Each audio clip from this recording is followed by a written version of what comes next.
ಆಚಿ ಮಸಾಲ. ಎಂತ ಅಡಿಗೆಯ ರುಚಿಯಾಗೋ ರಹಸ್ಯವು 20 ರೂಪಾಯಿ.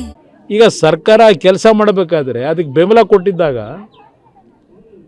ಯಾರೋ ಒಬ್ಬ ಮಂತ್ರಿಗೆ ಹೊಸ್ದಾಗಿ ಒಬ್ಬ ನನ್ನ ಬೈಯಕ್ಕೆ ಇಟ್ಕೊಂಡವ್ರಲ್ಲ, ಈಗ ಒಂದು 2-3 ಜನ ಇಟ್ಕೊಂಡವ್ರು. ಈಗ ಅವ್ರು ಕ್ಯಾಬಿನೆಟ್ ಕೆಲಸ ಮಾಡೋಕ್ಕಲ್ಲ, ಲೂಟಿ ಹೊಡೆಯೋದು, ನನ್ನ ಬೈಯೋದು. ಈ ಕೆಲಸಕ್ಕೆ ಒಂದು ಟೀಮ್ ಇಟ್ಕೊಂಡ್ಬಿಟ್ಟವ್ರು. ಈಗ ಇಟ್ಕೊಳ್ಳಿ, ಸಂತೋಷ, ಚೆನ್ನಾಗೇ ಬೈಲಿ. ವಿರೋಧ ಪಕ್ಷದಲ್ಲಿ ನಾವು ಬಯಸ್ಕೊಳ್ಳೋಕ್ಕೆ ಇರೋದು.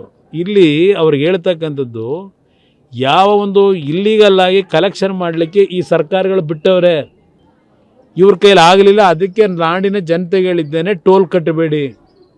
ಇದು ಕಾನೂನು ಬಾಹಿರವಾಗಿ ಹಗಲು ಮಾಡ್ತಾ ಇರ್ತಕ್ಕಂಥ ಕೆಲಸ. ಕೋರ್ಟಲ್ಲೇ ಹೇಳಿದ್ದಾರೆ, ಇಲ್ಲೀಗಲ್ಲಾಗಿ ಈಗಾಗಲೇ ಸುಮಾರು 2,000 ಕೋಟಿ ಕಲೆಕ್ಷನ್ ಮಾಡವ್ರೆ.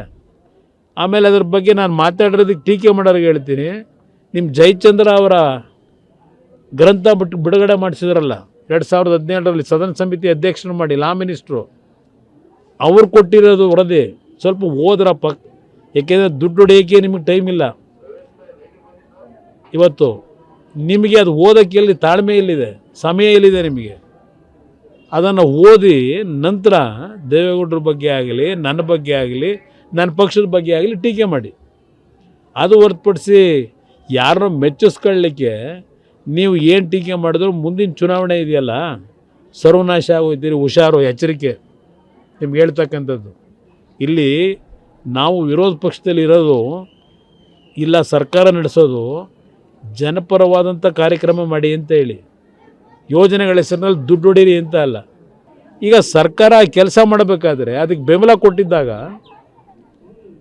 ಯಾರೋ ಒಬ್ಬ ಮಂತ್ರಿಗೆ ಹೊಸ್ದಾಗಿ ಒಬ್ಬ ನನ್ನ ಬೈಯಕ್ಕೆ ಇಟ್ಕೊಂಡವ್ರಲ್ಲ, ಈಗ ಒಂದು 2-3 ಜನ ಇಟ್ಕೊಂಡವ್ರು. ಈಗ ಅವ್ರು ಕ್ಯಾಬಿನೆಟ್ ಕೆಲಸ ಮಾಡೋಕ್ಕಲ್ಲ, ಲೂಟಿ ಹೊಡೆಯೋದು, ನನ್ನ ಬೈಯೋದು.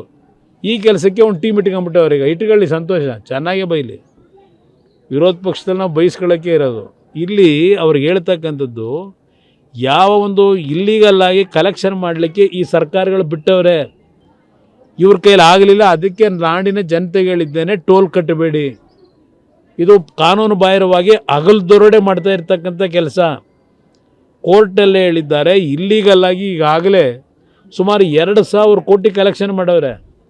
ಆಮೇಲೆ ಅದ್ರ ಬಗ್ಗೆ ನಾನು ಮಾತಾಡೋದಕ್ಕೆ ಟೀಕೆ ಮಾಡೋರಿಗೆ ಹೇಳ್ತೀನಿ, ನಿಮ್ಮ ಜಯಚಂದ್ರ ಅವರ ಗ್ರಂಥ ಬಿಡುಗಡೆ ಮಾಡಿಸಿದ್ರಲ್ಲ 2017ರಲ್ಲಿ, ಸದನ ಸಮಿತಿ ಅಧ್ಯಕ್ಷರು ಮಾಡಿ, ಲಾ ಮಿನಿಸ್ಟ್ರು, ಅವ್ರು ಕೊಟ್ಟಿರೋದು ವರದಿ ಸ್ವಲ್ಪ ಓದ್ರಪ್ಪ. ಏಕೆಂದರೆ ದುಡ್ಡು ಹೊಡೆಯೋಕ್ಕೆ ನಿಮಗೆ ಟೈಮ್ ಇಲ್ಲ. ಇವತ್ತು ನಿಮಗೆ ಅದು ಓದೋಕ್ಕೆ ಎಲ್ಲಿ ತಾಳ್ಮೆ ಎಲ್ಲಿದೆ, ಸಮಯ ಎಲ್ಲಿದೆ ನಿಮಗೆ? ಅದನ್ನು ಓದಿ ನಂತರ ದೇವೇಗೌಡರ ಬಗ್ಗೆ ಆಗಲಿ, ನನ್ನ ಬಗ್ಗೆ ಆಗಲಿ, ನನ್ನ ಪಕ್ಷದ ಬಗ್ಗೆ ಆಗಲಿ ಟೀಕೆ ಮಾಡಿ.